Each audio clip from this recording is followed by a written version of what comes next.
Auzubillahi minasyaitanirrajim. Bismillahirrahmanirrahim. Allahumma sholli ala sayyidina Muhammad wa ala ali sayyidina Muhammad wa sallim. Amalma TV horanya lajali kala chen musu dimse an makoro. Assalamu alaikum wa rahmatullahi wa barakatuh. Anga folni tonni biga nyeshi aw mamal kono an malko kan amunu nyemadalindo aka jabarani mandila ni watina. Amofo aka nyemadal ko chenyi ani aka jabarani mandi swantilla. Inafo amebela jilima kalama chugumna alsisa ami eleshok marsedu kulubali faruku hayatullah fi din aleka anniversaire hukum de konana noy akabangni sam bisabani wuluvlana ni soja barowe ala sona le 30 juin tumeli kati juldi bakofe bisongole na mi bena le 7 ma ami hôpital du Malila alsisa juldi bawara de hukum konana ami watimna ina fosisa juldi baro yere adamnena aw nyemadalen gato aka jabarani mandina ni ala sona anniversaire ko kunguna nyenye abnana abela jilen soro folula belebele amo taganyeshi eleshok marsedu kulubali ma faruku hayatullah fi din faruku minal kala here ani hine Allah subhanahu wa ta'ala ka dine ani dine kungorota ko bela jile amma fo ka walmando dan foti fulmina ka del ala fe shijan kenen labango nymabi ala bulu ala ko di anama sambi sabana wala vla chama bi ala bulu ala ko di anama alsisa o nyemadalen kato aka jabarani mandila janunu bela jile abna bela jile soro ka anko do awla ka fo aw kambe sanga damado wassalamu alaikum wa rahmatullahi wa barakatuh.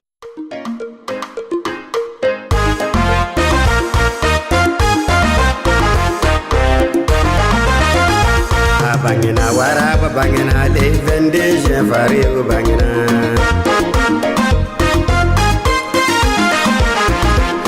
bangina waraba bangina le vende je fari bangina bangina waraba bangina le vende je fari bangina bangina waraba bangina bangina kaba ko bangina bangina ngonoro bangina alakira kalumba fari bangina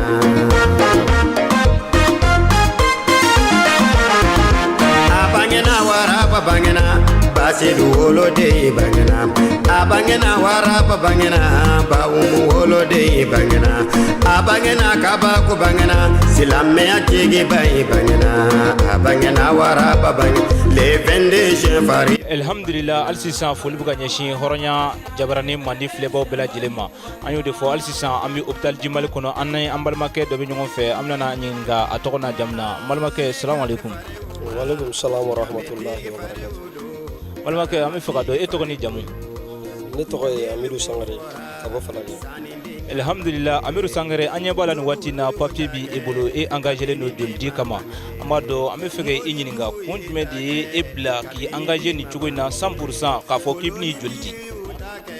Alhamdulillah anni sojale no kosabe na fa kuma kono chugumi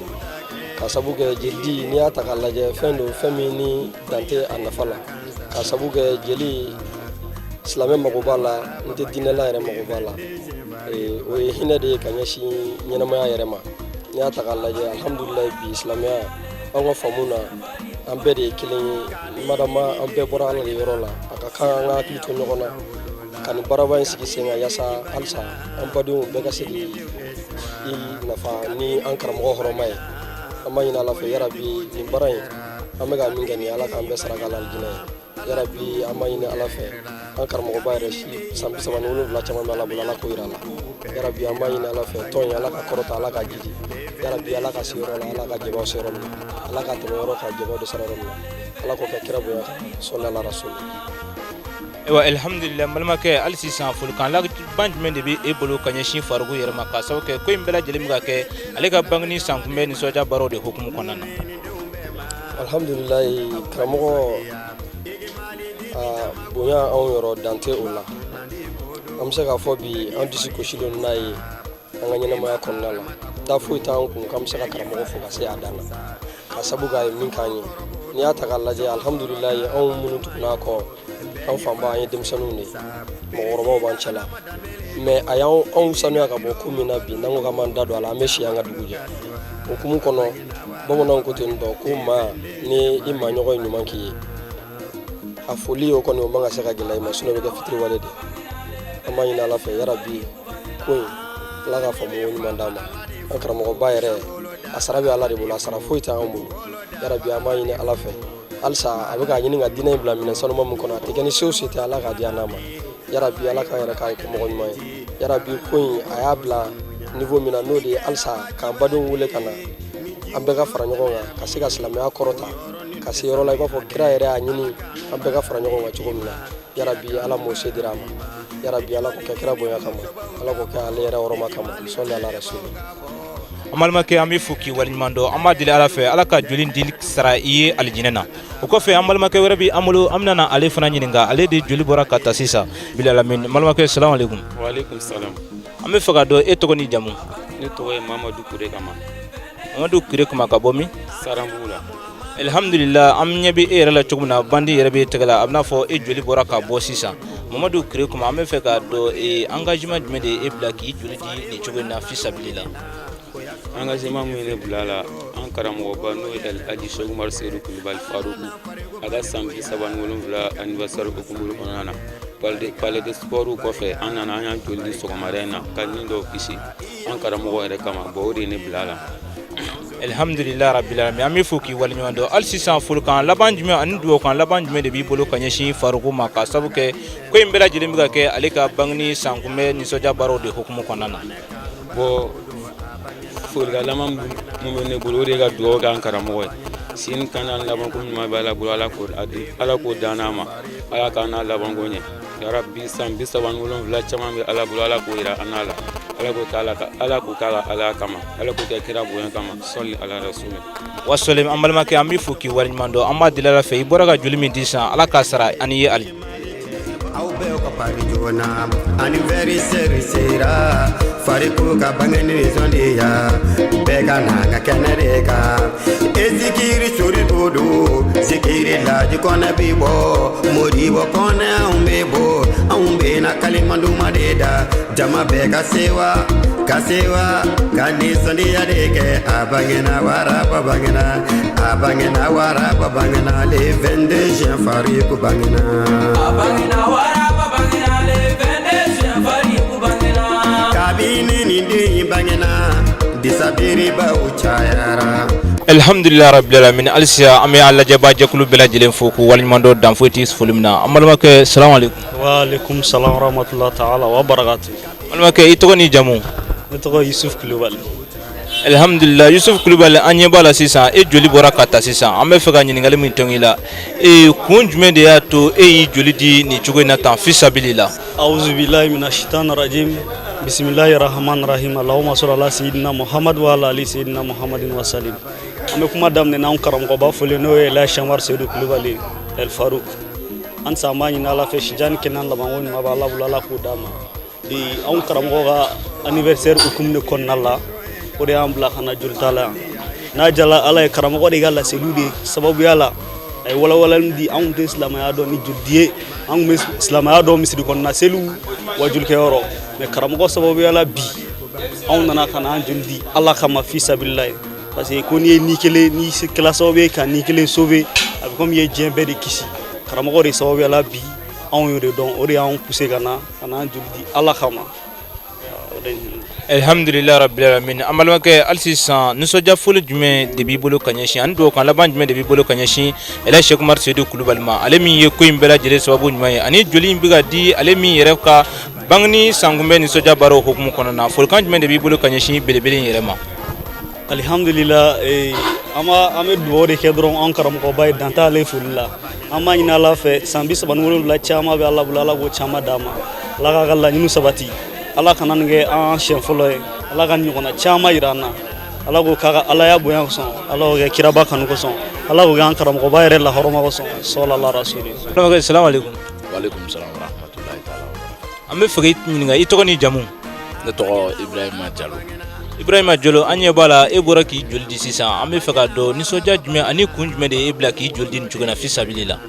Alhamdulillah n bɛ ala fo ka ala waleɲuman dɔn ala min sɔnna ka ni ko barikama in ɲɛsin an yɛrɛ ma ani ka se ka an jidi ni wagati sanuma in na an ka se k'an jeli di fisabilila ala barika kama an bɛ foli de kɛ ani tanu ɲɛsin an ka karamɔgɔba ma n'o ye Alhaji Seku Umaru Seydou Kulibali ale min y'an sababuya nin ko in bɛɛ lajɛlen na ani ka se ka an bila encouragement na n'an sera k'an jeli di an ɲɔgɔnnaw ma fisabilila komi silamɛya yɛrɛ b'o de fɔ silamɛya ye fa kelen ba kelenya de donc o de y'a to an yɛrɛ ye courage sɔrɔ k'an jeli di nin cogoya in na wagati in fana la n'an karamɔgɔba ka hakilinaw ye a n'an yɛrɛ fana ka saduru yɛrɛ di ye à 100%. alhamdulillah alsami foki walmando ni soja fulu jumɛn ani do kan laban jumɛn b'i bolo ka ɲɛsin an karamɔgɔ ba yɛrɛ ma ka sabu kɛ ko in bɛɛ lajɛlen bɛ ka bolo ale de ka bangeni sankunbɛn ni sajɔ baro hukumu kɔnɔna na siga t'a la belebele an bɛ foli belebeleba kɛ ka ɲɛsin an karamɔgɔ ba ma Elhaji Seku Umaru Seydou Kulubali dan foyi tɛ foli min na n'an ko an b'ale fo dɔrɔn an bɛ dɔ bɔ a bonya la ale kɔni foli ye wagati bɛɛ lajɛlen n'an hakili jiginna a la dɔrɔn an b'an da lamaga foli la sinon an tɛ se k'ale fo fo ka taa se a dan na an b'a fo ka waleɲuman dɔn ale min y'an bila nin sira sanumanba in kan ka se k'an bila nin baara ninnu na ani ka se ka nin hakilina ninnu d'an ma an b'a fo ka waleɲuman dɔn dan foyi tɛ foli min na ka deli ala fɛ si diya ni kɛnɛ labanko ɲuman ala k'o di an n'a ma ala k'an n'a sabati ala k'an laban ɲɛ ala k'o kɛ ala kira bonya kama ale yɛrɛ lahɔrɔma kama sɔli ala rasul wasolem an balimakɛ an b'i fo an b'a deli ala fɛ joli min bɔra la san ala k'a don ani lahara janmati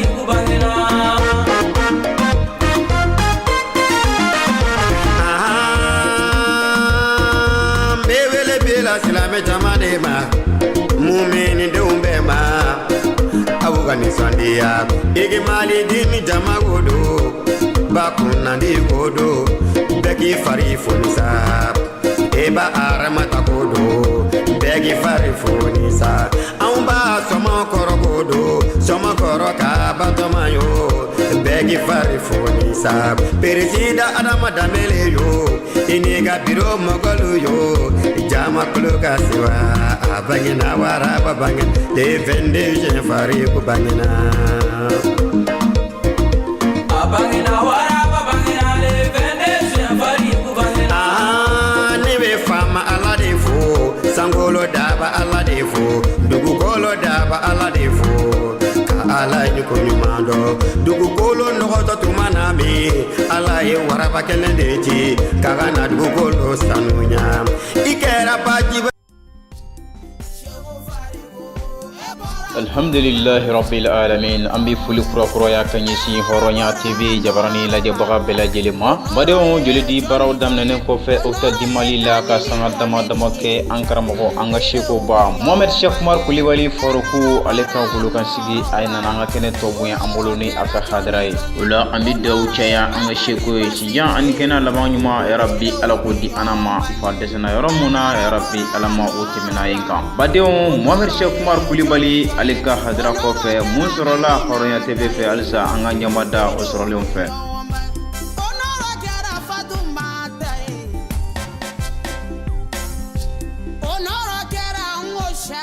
أعوذ بالله من الشيطان الرجيم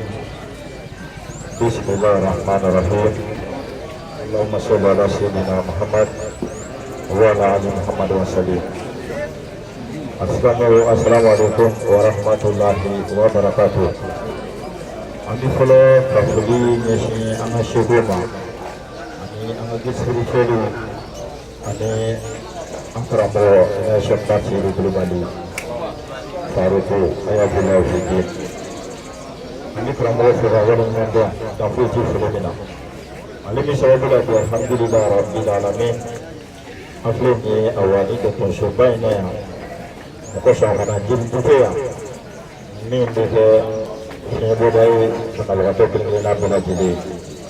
an bɛ dugawu kɛ an karamɔgɔ ye ka foli kɛrɛnkɛrɛn halisa k'a lase an karamɔgɔ ma ko kura ani an ka seko n'o ye Mohamed Seku Umaru Seydou Kulubali ye ale fana an b'a fɔ ma ko hayatullah fiki sabu ka d'a kan an ko faruku ma ko ala ka kabako a ka diinɛ kɔnɔ o bɛ fɔ Mohamed fana ma ko ala ka kabako a ka diinɛ kɔnɔ an bɛ se k'o fɔ an ka kumaw la maɲuman bonda nɔfɛn bu don ni dɔ tununna dɔ wɛrɛ bɛ mɔna dɛ kabini faruku anw ɲɛ bɛ a la ni ala sɔnna ka cɛw di faruku yɛrɛ bɔnnaw la anw ma diɲɛ kɔnɔ yan fɔlɔ faruku yɛrɛ balolen ɲɛna minnu kɛlen k'u sen da faruku sendannɔ la tɛfu anw de b'a fɔ ko ala ni ce ala min sɔnna k'o kɛ anw balolen ɲɛna faruku balolen ɲɛna n'o tɛ tuma la i bɛ tugu maa dɔ kɔ a yɛrɛ balolen ɲɛna tɛrɛ hali a fatunɛ kɔfɛ maa t'i sɔrɔ a kɔ min bɛ se k'i sen da sendannɔ la ni ala sɔnna k'o cɛ di anw yɛrɛ ma siga foyi tɛ a la an bɛ ala fo o la ka ala barika da an bɛ Mohamed fo ka waleɲuman dɔn ka foyi ci foli min na o ko tɛmɛnen kɔfɛ ka bɔ yen an ka kɛnɛ maaba minnu bɛ yan an b'u bɛɛ lajɛlen fo k'u waleɲuman dɔn kabini an ka parrain na ale ye misi kan bɔ yen an b'a fɔ k'a waleɲuman dɔn fo ka taa se an ka marraine ma n'o ye madame Diop Awa Ture ye an bɛ a kɛrɛnkɛrɛn ni foli ye an ka imam minnu bɛ yan an b'u fo k'u waleɲuman dɔn dan foyi ci foli min na parrain n'a ka délégation an b'u bɛɛ lajɛlen fo ka taa se maaba kelen o kelen hadaralen don an fɛ kɛnɛ kɔnɔ yan bi an b'u fo k'u waleɲuman dɔn awa hôpital du Mali a docteur yɛrɛ an b'u kɛrɛnkɛrɛn ni foli ye kabini a docteur ɲɛmaaw la ka taa se u kelen kelenna bɛɛ lajɛlen ma an b'u fo o la n'o tɛmɛna ka bɔ i n'a fɔ bɛɛ lajɛlen bɛ a dɔn cogoya min na sɔgɔmada in na an bɛ Musa Bugu yan hôpital du Mali la sigi sababu ye min ye ɲɛna bɛɛ lajɛlen bɛ o dɔn kaban an karamɔgɔba n'o ye Cheikh Umar Seydou Kulubali ye ale ka san 37 dafa awa o nisɔndiya hali bi an b'o hukumu kɔnɔna la kabini awa juin kalo jɔra fo kana se nin waati ma sanga n'a ka waati bɛɛ lajɛlen baara dɔw labɛn o yɔrɔ dɔw la minnu ye kunkɔrɔtako ye silamɛya diinɛ in ma minnu ye nisɔndiya ye ka ɲɛsin ɲɛnamaya yɛrɛ fɛnɛ ma ala sɔnna an filɛ o tilejoba dɔw kɔnɔna la nin karamɔgɔba ka san 37 dafa in na baara caman bolodara a la a dɔ ye an filɛ jiliden min kɛnɛ kan nin n'o ye dɔn de san ye ni sigi kɛli kɛra awa katikaw fɛ yen samedi tɛmɛnen minnu tun bɛ u bɛɛ lajɛlen a sera a ma kɛ basi ye fiyewu min ni a n'a dɛsɛra o kɔfɛ dimanche min dara o kan o fana kɛra dɔgɔtɔrɔsobaw tali ye k'olu nettoyer an ka commune wɔɔrɔ in kɔnɔna la kɛrɛnkɛrɛnnenya la commune 3 olu dɔgɔtɔrɔsow nettoyera k'u jɛ an seko kunna équipement minnu na dɔgɔtɔrɔw ka baarakɛminɛnw na k'o fana kɛ u ye mun kosɔn u ka baara bɛ se ka nɔgɔya u bolo cogoya min na a kɛ hinɛ ye ka ɲɛsin diɲɛ bɛɛ lajɛlen ma karamɔgɔba ka bangeli hukumu kɔnɔna la o tuma fɛ samedi min fana digir'o la an filɛ o de la nin ye o bɛnna hôpital du Mali ma yan jelidiba in labɛnnen don yan jelidi baaraw bɛ sen na jelidiyɔrɔ la bangedisa mɔgɔw fɛ ni ala ka jɔ ni yan dɔgɔtɔrɔw yɛrɛ u ye caman kɛ kaban n'a jɛra ala ye hali nin fana kɔfɛ sini dimanche commune 2 wɛrɛ ta fana kan ka tuguni na olu dɔgɔtɔrɔsobaw nettoyeli nin bɛɛ lajɛlen hakilina ɲuman bɔra an karamɔgɔ n'an ka seko la an b'a fɔ an ka kumaw la ko faruko nali a kɛra hinɛ ye ka ɲɛsin diɲɛmaa ma i n'a fɔ o bɛ ala kira yɛrɛ kuma dɔw la cogo min na kisi ni nɛɛma b'a ma ko kira nana ka kɛ nɛɛma de diɲɛmaa bɛɛ lajɛlen ma ne farikolo y'a sen da ale sen na dɔ la siga foyi t'a la n'a yɛrɛ nali kɛra nɛɛma ye ka ɲɛsin diɲɛ bɛɛ lajɛlen ma an b'a fɔ ko kala a jiginyɔrɔ sɔrɔ ni jelidi in na i n'a fɔ bɛɛ lajɛlen b'a dɔn cogoya min na laada la ni jelidi bɛ kɛ bangedisa mɔgɔw olu de bɛ kumaw la dumuni labɛn très généralement ka na n'a ye jeliyɔrɔw la minnu bɛ jeli di mɔgɔ sɔn jeli dilen kɔfɛ dumuni bɛ d'u ma pour ka se ka jeli récupérer teliya la olu b'o labɛn sabati ka farikolo n'a ka jamakulu k'i ma olu ni silamɛya u ye nin baara bɛɛ lajɛlen de sabati k'a ban pewu ka maaw bɛɛ cɛw bɛɛ minnu n'u jeli di ala kama fi sabilillahi ka d'u balimaw la o kɔfɛ olu kan ka dumuni minnu kɛ u kan ka boisson minnu min u kan ka ji minnu min ko bɛɛ lajɛlen fɛnɛ doni ta tuguni k'o musaka bɔ ka na n'an ka fɛn bɛɛ lajɛlen an fɛ pour ka se ka baara in dafa cogo o kumana fɛ la Cheikh Umar Seydou Kulubali n'an ko an b'a ka dugawu fɔ an bɛ si yan ka tilen an ti a ban fɔ la komi dɔgɔtɔrɔso kɔnɔna la aw bɛɛ lajɛlen bɛ a dɔn cogoya min na o kama an tɛna janfa ni kumaw ye seko yɛrɛ kɔni ma kɛnɛ sɔrɔ fɔlɔ a ye seko yɛrɛ bila ka na n'a kɛra ala ye ni waati ma koron ne farikolo y'an sɔrɔ yan an na jɛ k'a tɔ la tɛmɛ ɲɔgɔn fɛ danni ka kɔfɛ ni waati koronna min b'an bolo yan nin bɛ farikolo jɔyɔrɔ ba tɛ bɔ siga foyi ti o la o la sanni an ka kuma di wa karamɔgɔ Mohamed ma an ka baara in bɛ an bolo kɔrɔ yan an bɛ dakurun fila fili di a ma n'o ye awa misi Yusuf Kanko ye ni ala ka jɛ an b'ale bisimila folikan min bɛ a fɛ ale ka bɔ ka na o lase ni ala ka jɛ so la ala mustafa an sira hɛrɛ la ala m'an tile hɛrɛ la an bɛ ala fo ka ala barika da kɛnɛ in kan an bɛ kɛnɛ mun kan an bɛ ɲɔgɔn dɛmɛ kɛnɛ kan an bɛ kɛnɛ mun kan an bɛ diinɛ kɛnɛ kan an bɛ silamɛya kɛnɛ kan an bɛ ladiriya kɛnɛ kan an bɛ kɛnɛ mun kan ko ɲɔgɔn dɛmɛ kɛnɛ an bɛ jamana mun kɔnɔ bi n'o ye Mali ye laadala ɲɔgɔn dɛmɛ de bɛ an ka jamana in kɔnɔ jamana in dɔnna ni ɲɔgɔn dɛmɛ de ye an bɛ jamana mun kɔnɔ nin jamana in de i bɛ bɔ i ka so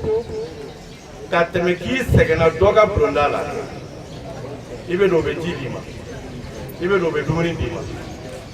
jamana 100 de bɛ diɲɛ kɔnɔ i tɛ ji sɔrɔ wari kɔnɔ ka min o o dɔnnen don ni baara fasɔn de y'an ka jamana kɔnɔ mali dɔnna ni o de ye mali dɔnna ni mun ye o ni ala y'a d'i ma k'i k'a di tɔw ma an bɛ hôpital mali kɔnɔ sɔgɔmada in na an bɛ kɛnɛ jumɛn kan an bɛ fariko an ka karamɔgɔba an bɛ barika da ala ye k'a fɔ an b'ale ka san 37 ɲɛnajɛ hukumu de kɔnɔ c'est la mouvance des activités mikorotigi bɔra k'a fɔ sisan ɲɛnajɛw daminɛna a bɛ tile damadɔ bɔ jeludi dira kati ka hôpital caman nettoyer sɔgɔmada in na n'aw nana ɲɔgɔn sɔrɔ hôpital mali kɔnɔ ko kana jeli di banabagatɔw ma banabagatɔw mago de bɛ nin na mɔgɔ o mɔgɔ i ye jeli ta k'a di i mɔgɔ ɲɔgɔn ma ka n'i sigi ko ka jeli bɔ ne na ko k'a di banabagatɔw ma banabagatɔ caman de bɛ hôpital nin kɔnɔ bi ala ma se t'u ye ka se ka jeli sɔrɔ n'i taara Bangladesh na sisan jeli bɛ d'i ma i bɛ taa dɔ de bɔ k'a di ni cɛ n'a musow ka tugu ala kɔ ka tugu diinɛ kɔ ka tugu fariku kɔ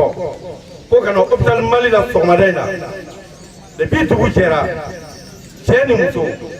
denmisɛnw ni mɔgɔkɔrɔw bɛɛ de bɛ ka jeli di nin ye koba ye anw ka jamana kɔnɔ nin ye koba ye ne kanpo bolo nin ye koba ye musabugukaw bolo ala ye ne sigiyɔrɔ bɛn musabugu ma ni ala nana n'a ka na ye farikolo ka denmisɛnninw cɛ ni muso ka wuli ka na nin baara in kɛ ka tila k'o bonya ta ka di ne kanpo ma ne yɛrɛ kan ka barika da ala ye ka ala fo ka farikolo fo ka cɛ ni muso in bɛɛ lajɛlen fo aw ye baara mun kɛ nin ye ala k'a bila aw ka minjani ala k'aw sara n'a ye a dira dɔgɔtɔrɔso minnu ma tubabukan kɔni une bonne justice par rapport à ces dons de sang. Nous n'a qu'à tigi n b'a ɲini dɔgɔtɔrɔso mɔgɔw fɛ u k'a di olu ma hali sini i b'a mɛn ko nord la ko sɔrɔdasi dɔ de taara ka na n'a ye Bamakɔ n'a ma taa Gabriel Touré la a bɛ na hôpital Mali de kɔnɔ yan u bɛ se yan wagati min na o mago bɛ jeli de la donc n'a ye nin baara in kɛ a nana banabagatɔw sɔn nka aw nana bila olu kun ɲɛ olu minnu ye teni don k'u bɛ jamana lakana k'u bɛ anw lakana an b'u sara n'u ye u bɛ baara mun na nka aw ye labɛn mun kɛ k'a bila u ɲɛ ala k'u kisi u kana na labɛn yɛrɛ sɔrɔ nka ni ala nana n'a ka na ye u kana sɔrɔ jeli b'u ɲɛ aw y'o baara mun kɛ an bɛ ala fo k'aw fo n'a ye donc ne yɛrɛ kan fɔ n bɛ ala fo ka ala barika da n bɛ alimami fo musabugu misiri jakite bɛ kɛnɛ kan Ikimantini cɛ n'a muso ne ye lettre sɔrɔ don min na ka enveloppe dayɛlɛ ko nin baara in bonya taara k'a di ne ma parrainage kɔnɔ ala y'a dɔn a diyara n ye nka miiri jiginna mɔgɔ fɔlɔ mun na ni n fa tɛ ni n ba tɛ o ye n bɛ seli misiri mun kɔnɔ o alimami de la o de kama n ye alimami wele téléphone na depuis n bɛ baarayɔrɔ la ka bonya d'a ma a ko kanpo ne farikolo n'a ka mɔgɔw ye ni bonya kɛ e ye kanpo i n'a ka kan peut-être que tamasere dɔ de yer'i la halisa dɔ fara diinɛ ko kan nafolo tɛ nin di mɔgɔ ma sanu tɛ nin di mɔgɔ ma peut-être diinɛ de y'a di yan n b'a ɲini ala fɛ halisa diinɛ kanu ala k'a don ne kanpo la n bɛ ala fo k'an ka alimami fo ale mun wulila k'a ka baara bila ka na sigi ne tɔ kɔfɛ a sigilen filɛ bɛɛ ɲɛ b'a la donc dan t'a ka foli la n bolo n b'an ka seko fo karamɔgɔ ale de sigilen filɛ nin ye kɛnɛ bonya taara k'a da ale de ma ni fa ma kɛnɛ sɔrɔ an ye den sɔrɔ barikama sɔrɔ karamaden sɔrɔ an bɛ se k'an ɲɛ jɔ mun na sini ko ni karamɔgɔ ma ye k'an ye karamɔgɔ sɔrɔ an sewara n'a ka kɛnɛ ye an bonyara n'a ye ala ka barika d'a ma ala ka barika d'a ma ala ka san caman di karamɔgɔ ma ala ka san caman di a kɔ bɛɛ lajɛlen ma n bɛ bɔ kuma la Oga ke ni filla kuma bashi banga tara fo ga wala wando misi kampo profo me na chifu ga tenika ale tumuno ko fo kene bu ma fina no marani mara jo pawa fu awa turi abi wore ka ale fina ma fu kan ni babulo ale kana kana wala shi dala ka je ko be anga president di ambula ada man dabulu ale ko profo no ko je ma do so ga janga shugo ma so ka ala fama ka je mara jo awa turi kala ga bisata. اللهم صل على سيدنا محمد وعلى ال سيدنا محمد وسلم be ala fo ka barka blay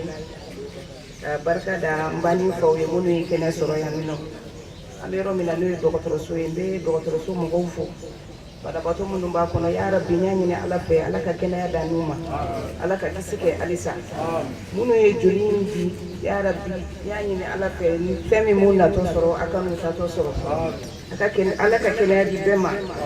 le el aziz kuma Seydou Coulibaly mba fo ka barka blay kani ti ani baraji ye bonya min dia ya rabbi ala ka time alisa ala ka nyeme nyogona alisa ala ka kisike ala ka tan kasigi no ya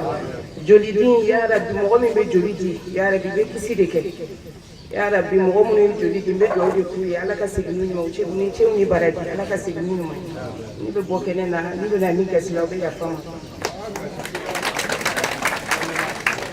Nanti basi Muhammadan fuha wali mando na fuki fulimi mikrofonnya la nganyai wasake nibeto na ko fe anga president national di ambro ko ni adama dambele wati juga kama nete kuma kila uchama nete anga almanu uchama dia anya kan ko kuma di muno bela dilema ga bela dilema ndo wati to wala dia me ko posho kono uri kama awa mi frenge ka international lige baran done ka korfo laban di president man dambele ma ko fe ana do dia nga shego ma Mohamed Coulibaly le na do ke ane ana so wasigi ko daga la sura ko ni ere no me wala da na misri bala ana de ga wa sura ne magin to de na la ka de adama da bismillah a'udhu billahi minash shaitanir rajim bismillahir rahmanir rahim allahumma salli ala sayyidina muhammad wa ala ali muhammad wa sallim balma wa assalamu alaikum warahmatullahi ta'ala wa barakatuh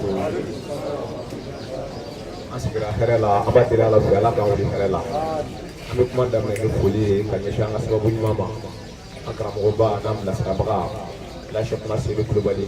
ayatullah fiti ami kram go fo ka wali mando on to foli mina o ko fe ami ko di anga sheko ma to Mohamed Seydou Coulibaly ni am to no muru nana amu fo ana pro wal matu kan ni no to bela jere ani so jara am farfuna no kan ni kam ni kana bu ya ambulo ani na dafa ami do chawi ko fa ko do wi refe o ko fe ami fuli di na ba tele na bela jere ma dene mi so dem sindi mo ko ba mo dia ni defo ka bela jere wala mando ami krengera ni ke fuli la ati kene re ni mauma anga to ba no yi be kamboyi ale mi kene pare amba fo ka wala mando ka ambam so fo no yi madam jopuyi ka wala mando ale mi kene e bay nu ka délégation bela jere amu fo ko wala mando o ko fe docteur so ere hôpital di Mali anyi mo a docteur o ani barakelaw ambe foli bele badi bu yere ma ka do chaya wi adila la fe o bi doro mi ala ka ta fanga duma o ko fe an famu no dia ne befo an kra mo chama dia almani ula nga wajulu kala ula abu fo ko wala mando ikmal din le islamiya e de prof dia ambe befo karanga ne ala community si ikmal din comité amu fo ulumunu ko ina tigara ko comité kono ka be bima atira la fe ya rabbi barai aka kambela jilenya aljina sarai wakati na atuga kama maka no ambulo kusube sigi ko mi ambal mo ko ran afo albi ikmal din ankara mo ba ila shok mar Seydou Coulibaly aka anniversaire sambi sabane wolum lana ami o baro ko mo nala afura tuga muna kati di ko fe o ko fe commune 1 afara commune 3 ni commune katika olo docteur so c'est très fort nettoyer ko fe bi alhamdulillah ni ani hôpital di Mali la o tundi ko konna la ina fo a programme la tuga amuna mana nala sonama andala fo ka wale mandoni ni wasa ya ambulo ni ngorota ya ambulo ni ko imbela jele ya boya bisige ankara mo Obama ka sabu yake ade ni miriya nyuma inde ama ka jirana ka fo islamia de sili da mai islamia de te shun da mai islamia te waju da mate ko ne kalan da mate ade de ajirana ka fo islamia ibara de wa silamɛya nana hinɛ de kama ani lafiya o kumana se bɛ minnu ye olu kan ka sentanw dɛmɛ dɛsɛw ala belebeleba dɔ o ye bana ye o kumana anw minnu bɛ kɛnɛya la a ka kan an hakili ka to an ka banabaatɔw la an bɛ se k'u dɛmɛ cogo la ka se ka u dɛmɛ sabula u mago bɛ a la wa bi n ka kɛnɛ sini bɛ cogo min na ala de bɛ o dɔn o kumana karamɔgɔ n'a ka nin hakilina ɲuman in ye nin baara in sigira sen kan wa nafa min b'a la kɛnɛkan ko de don joli dilen maaw la a bɛ bɔ anw minnu na bi a tɛ fɛn tiɲɛ an ye mais a bɛ bila minnu ɲɛ a bɛ se ka nafa belebeleba ɲɛ u ye fo ka taa se o ni kisili ma o kumana hali n'a danna o ma silamɛya ye lafiya ye silamɛya ye hinɛ ye nin waleya in dama o wasara o dalilu ye an bɛ karamɔgɔ fo a ka nin miiriya ɲuman in na a ka nin misaliya ɲuman in na a ye min jira bɛɛ lajɛlen na o kɔfɛ hôpital du Mali la yɛrɛ folikan kɛrɛnkɛrɛnnen bɛ Ikmaden de Islamia bolo ka ɲɛsin a dɔgɔtɔrɔso directeur ma ka ɲɛsin a docteurw ma ka ɲɛsin a baarakɛla bɛɛ lajɛlen ma a sababuya kɛ jumɛn ye nin dɔgɔtɔrɔso kelen in de kɔnɔ yan 2015 la le 2 mai an ka segin su fila n'o ye Isuf Tramé ka fara Cheikhna Dambele kan olu fatura ni dɔgɔtɔrɔso in de kɔnɔ yan a don na ala y'a seere docteur ninnu ye jɔyɔrɔ kɛ Ikmadini ye u ye jɔyɔrɔ kɛ denmisɛnnin ninnu ye an tɛ se k'a bɛɛ langale ka se a dan na yan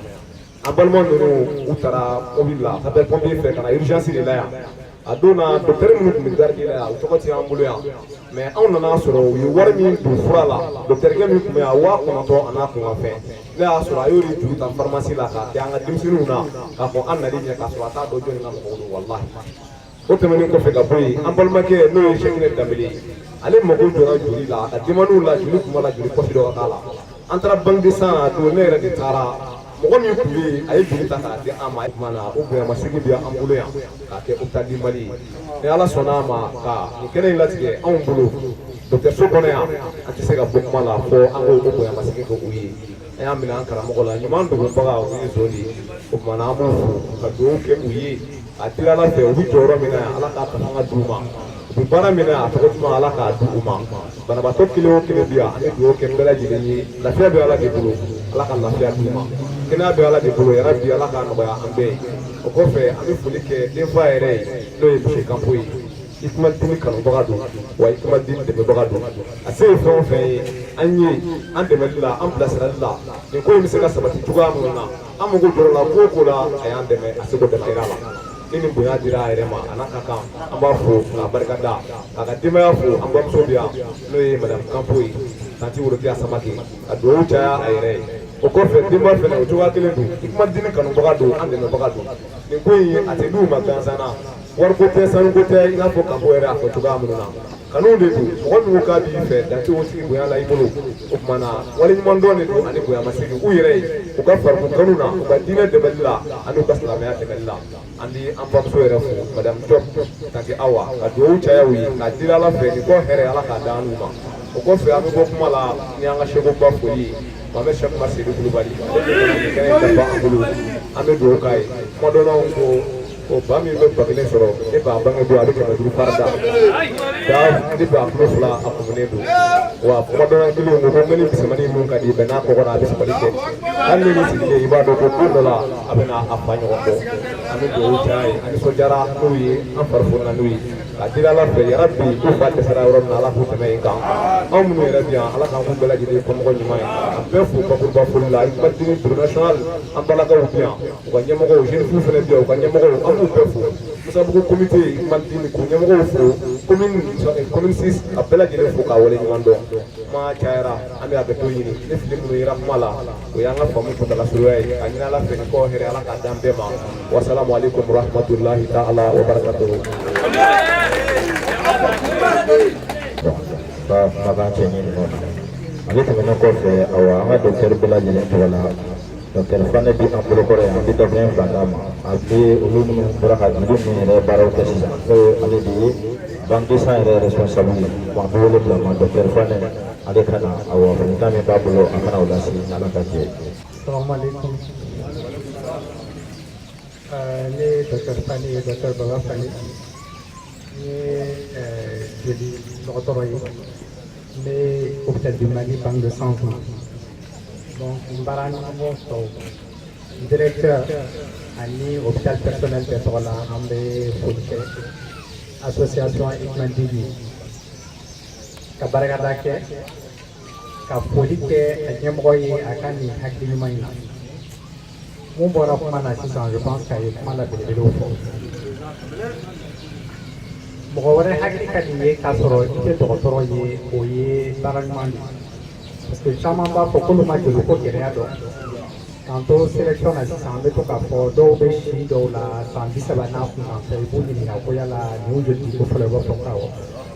munna u ma deli ka joli ka se sisan ma yala u y'a dɔn k'a fɔ ko dɔgɔtɔrɔ ka baara sen fɛ u bɛ se ka joli kɛ ko awɔ nka a bɛ bɔ jumɛn na k'u ma segin ka miiri n'a ye donc u ye tanu kɛ u ka ɲɛmɔgɔ ye n'o ye Faruku ye ko ale de y'u hakili jigin diinɛ baara don mɔgɔninfinya baara de don i bɛ ka ɲɛ mɔgɔ dɔ ma k'a sɔrɔ a ma tiɲɛni kɛ e yɛrɛ ma an bɛ sɛgɛsɛgɛli mun kɛ baara in bɛ kɛ o de fɛ jolidi in ye o de ye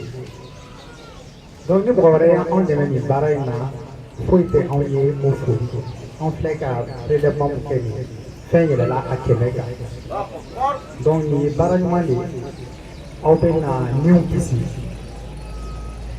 dɔgɔtɔrɔ ka furakɛli sen fɛ a bɛ baara kɛ ni joli ye an dun bɛ yɔrɔ min na bi an ka dɔnniya ma se joli dilanni ma a sɛnɛ yɔrɔ t'an bolo a yiri t'an bolo a bɛ falen fɛn mun na f'a ka bɔ mɔgɔninfin dɔ la donc ni mɔgɔw tora k'a fɔ ko ko joli an b'a dɔn furakɛli bɛ kɛ n'a ye mɛ a dili ko dɔw ye kuma dɔ fɔ yan nɔ ko a bɛ limaniya bolo effectivement a bɛ limaniya de bolo sinon ala ye sɔn kɛnɛya la yala i bɛ se ka mun kɛ n'o kɛnɛya ye sara foyi tɛ joli kɔ joli in dili sara foyi t'a la Mali ye jamana ye un des rares pays i bɛ taa joli minɛ yɔrɔ min na ni wari tɛ minɛ a kun kɔrɔ wari bɛ minɛ joli la yɔrɔ o yɔrɔ a ka dɔn k'a fɔ ko feerefɛn tɛ sarali tɛ mais musaka dɔ de bɛ don a la Mali la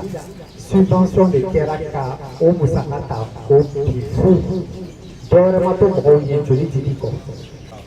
jɛkuluba mun bɛ kɛnɛya kunna n'o ye OMS ye o ka laɲini ye k'a fɔ ko jamana bɛɛ diɲɛ fantan naani bɛɛ ka se ka o sɔrɔ ka wuli ka taa jolidilaw ka taa joli di u yɛrɛ ma ka sɔrɔ u ma banabagatɔ sɔrɔ u ka du kɔnɔ n'an k'o ma ko don volontaire ko k'o kɛ ka bɛn ni san 2000 ani san 20 ye n'o ye 2020 an bɛ 2018 de la nin ma kuma in fɔ dɛ an tɔ ye san 2 ye Mali n'a cɛ ka jan pourtant Mali kɔnɔ an ko jinɛ jamana don an ko hinɛ jamana don o tuma hinɛ in bɛn donc ni leader sɔrɔla mun sera k'a ka mɔgɔw hakili jigin na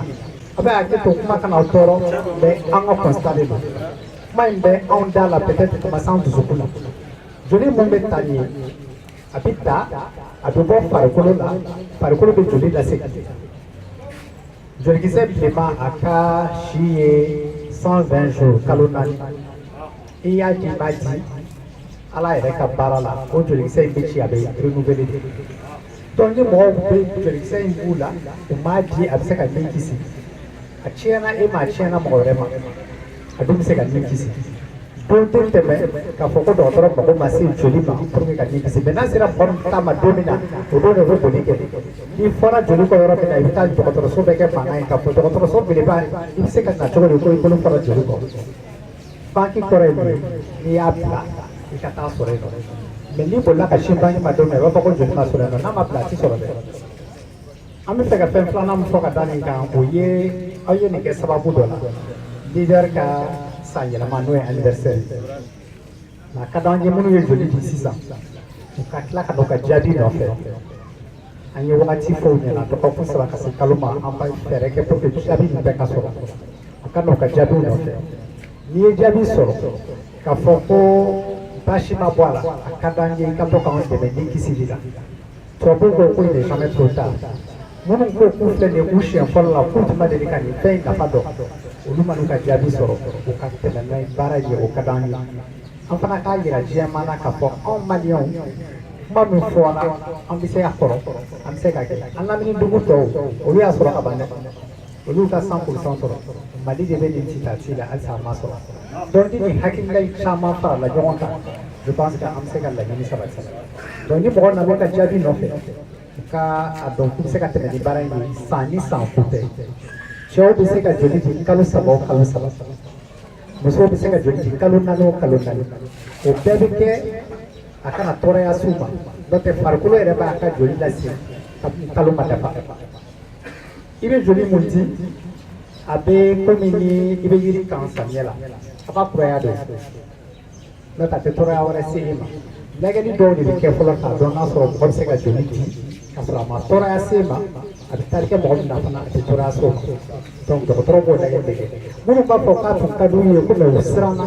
siranya bɛ wuli de n'i sera dɔgɔtɔrɔso la mais k'i to so i tɛ se ka dɔn n'i bɛ se ka di i tɛ se ka di donc k'i sen bɔ i kɔnɔkɔrɔ ka na déjà o y'a ye k'a fɔ ko laɲini in tun bɛ yen nɔ yala i bɛ se ka di o bɛ diya an ye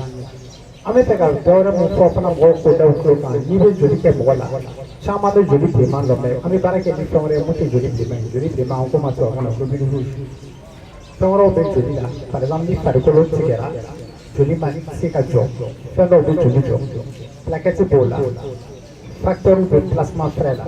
o tɛ se ka sɔrɔ fo mɔgɔ min bɛ joli di wagati ni wagati hali ni wulili yɛrɛ ma san ni san walima san fila k'i bɛna joli di an ko ma ko nouveau donneur donc an mago bɛ nin fɛn kɛrɛnkɛrɛnnen mun na o tɛ se ka sɔrɔ o tigilamɔgɔw fɛ f'i ka kɛ donneur régulier de donc ni nin cunkan sera don min na k'a fɔ k'i bɛ se ka quartier kelen mobiliser e bɛ se ka na o la tuma min na o b'a sɔrɔ a tigi ni bɛ saya ni balo cɛ o tɛ se k'o kisi o fo labɛn dɔ de ka taa kɛ joli la donc il faut toujours que joli ka kɛ bolokɔrɔ pour que ni cunkan kɛra o ka se ka kɛ fɛn man gɛlɛn dɔgɔtɔrɔ ma i ka dɔnniya dɛsɛn tɛ baarakɛminɛn dɛsɛn tɛ ko fɛn mun bɛ yan so ni ani lahara cɛ ko joli de bɛ don a tigi ni lahara cɛ i k'i ɲɛ waga banabagatɔ la k'a tatɔ i bolo joliko y'a sababu ye an ko ni mɔgɔw dɛsɛnna joli di la k'a kɛ limaniyabaliya ye fɛn dɔ fana bɛna dɔgɔtɔrɔw dɛsɛ dɔgɔtɔrɔya la parce que ni mɔgɔ bann'i bolo siɲɛ kelen ni siɲɛ fila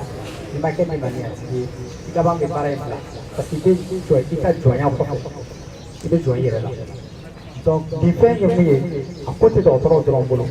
ni mɔgɔ wɛrɛw hakili y'a ye an tɛna joli ta misi yaala ta la an tɛna joli ta saga yaala ta la f'a ka bɔ mɔgɔnifin de la ka kɛ mɔgɔnifin wɛrɛ la donc fɛn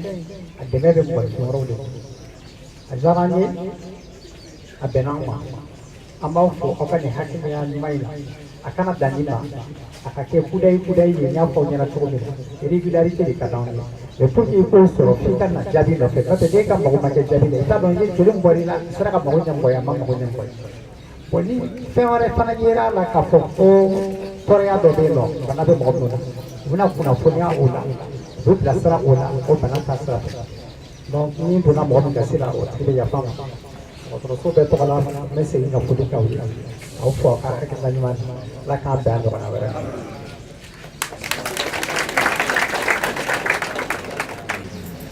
Tibashi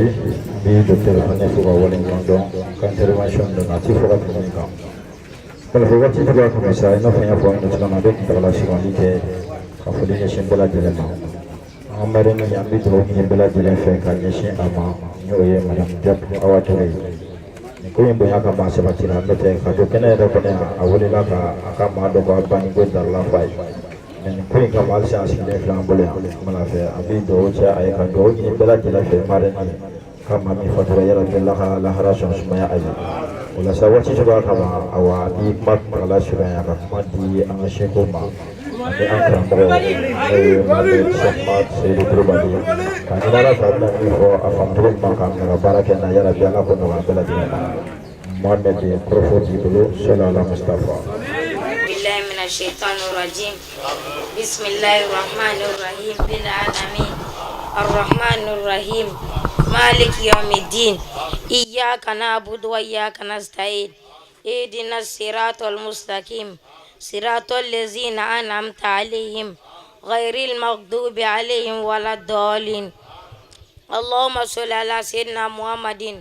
wa ala ali sayyidina Muhammadin wa sallim amma ba'd assalamu alaikum wa rahmatullahi ta'ala wa barakatuh ame bonya ɲɛsi lamɛn bɛɛ lajɛlen ma an ka deba an n'an ka defa o ɲuman nana kɛnɛ kɔnɔ ala k'u ɲuman si fɛn fɛn y'a jeli di ala kama banabagatɔ fɛn bɛ dɔgɔtɔrɔso kɔnɔ yan ala ka kɛnɛya d'u bɛɛ ma an bɛ dugawu k'an karamɔgɔ ye san 37 caman bɛ ala bolo ala k'o d'an ma an ka to ala k'a yiriwa an ka projet o projet bolo dalen don ala k'a bɛɛ nɔgɔya ala ka barika don a la n'enfant labɔbaga bɛɛ lajɛlen cɛ fara muso ka denmisɛnnin maakɔrɔba ala ka kɛnɛya d'o bɛɛ ma a kɛto bɛ ka sɔli ala rasul والسليم أتيت منك أما شيء فوق ولا ما هرب ما جو دكتور كلا كلا وير برا كافوسيسا ko ni ko in kon la ko uye awa prélèvement de kaka chama kema wala andi ma kema bo o mara fe ni la ni bele badi ni la ni bele badi atara yoro docteur bandi sam mo an ka fara yindi talawre ka utrane matelu munu wode desera o mani wa jira ka fo ja chewbe farugo no fe musobe farugo no fe munu perenu ka sa farugo wala ni sabatiri kama no je bela jele ka lafiya ko le resultat ko le ka ye sisa notre docteur le ka kuma kun fɔlɔ la min kun fɔra an ɲɛna o de ye hali n'u ye maa 50 sɔrɔ c'est à dire jeli poche 50 sɔrɔ o bɛ wasa kɛ mais maa minnu yɛrɛ nana yɛrɛ kuma dɔ o bɛɛ lajɛlen ta ma se ka taa ka sababuya kɛ awa matériel yɛrɛ dɔgɔya ye o mana fɛ ni de ye laɲini ye an b'an profiter nin de fɛ ka laɲini jira bɛɛ la laɲini min bɛ Faruku bolo ni Ala sɔnna a ka se ka sabati diɲɛmaa bɛɛ lajɛlen ka lafiya de bɛ a la a bɛɛ lajɛlen ɲɛ bɛ a la o tuma an bɛɛ lajɛlen k'an ɲɛsin ko in ma ka se ka nin kɔrɔta sanfɛ ne ni sabatira siga foyi t'a la diɲɛ ɲa ani lahara ɲa o de sigilen don n'Ala ka jɛ ni ye a kɛnɛkan da dɔ ye tan ni jeli mina maa hakɛ min ni kisi docteur bɔra ka caman fɔ a la aw ye sisan ne ti fɛn dɔw la mais Faruku yɛrɛ a bɛ wajibi min kɛ tile kɔnɔ a bɛ maa bilasira min kɛ tile kɔnɔ a bɛ réunion min kɛ tile kɔnɔ silamɛya ni carili kama ani silamɛdenw ni kisili kama ani u tangali kama aw bɛɛ lajɛlen o seere ma kuma dɔn ko ne maa i ta fan dɔn su tɛ foli la an b'an ka seko Mohamed fo ka kuma tun tɛ Ala surunya awa ka duwawu tuguni na an ye kɔfɛ an ka sɔrɔ ka sigi wuli ma Ala ka jɛ ربنا ظلمنا أنفسنا وإن لم تغفر لنا وترحمنا لنكونن من الخاسرين ربنا آتنا في الدنيا حسنة وفي الآخرة حسنة وقنا عذاب النار ربنا لا تزغ قلوبنا بعد إذ هديتنا وهب لنا من لدنك أنت الوهاب رب اغفر لي ولوالدي وارحمهما كما ربياني صغيرا وللمعلم والمسلمين جميعا وشيخنا الفاروق سبحان ربك رب العزة عما يصفون وسلام على المرسلين والحمد لله رب العالمين kabini de mabane jenyo tu yutake kabini de mabane jaja koniya de na kansala bangena wara bangena de vende je bari du bangena bangena wara bangena de vende je bari du bangena kabini ni de bangena silame apuna ulola kabini de bangena mumini de deswara kabini de bangena politiku jigidera kabini de bangena ala jugu yerera kabini de bangena silame ya jugu perdira bangena wara bangena de vende je fari bangena bangena wara bangena de vende je fari bangena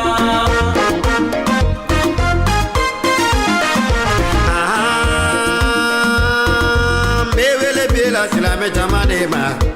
mumini deumbe ma awugani sandia igi mali dini jama godo bakuna ndi godo begi fari fonisa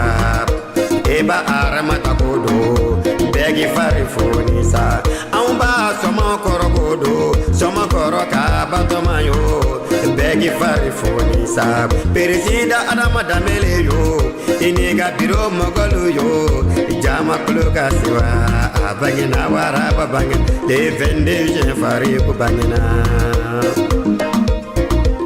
bangena wara bangena de vende je fari ku bangena ne be fama ala de fo sangolo daba ala de fo dugu golo daba ala de fo ka ala ni ko nyumando dugu golo no to tumana mi ala ye wara bakene de ti alhamdulillah rabbil alamin alsisa mi fulu kura kura ya kanyeshi laje baje kulu chen muso demsen ani makroba bela jelema kawla dona ka fo ni ku anyi musa bugu hospital ba kono na juldi ba keneka ala sona ami dansigi ke barola ka fulula bilbili taganyeshi ankara mo bama ela Sheikh Umar Seydou Coulibaly Faruku min nalikala here ani hine ani Allah subhanahu wa ta'ala ka dine kuna wululi Faruku min naliye Allah subhanahu wa ta'ala ka dine korota kajo amadile ala fesan bisabana wolo vla chama bi ala bulu ala kodi anama tebe horan sala ka min soro jawla hospital jimalila juldi keneka kayira awla ode tuyeni amango do awla ni yorena ka fo aw kambe sigida were wassalamu alaikum wa rahmatullahi wa barakatuh.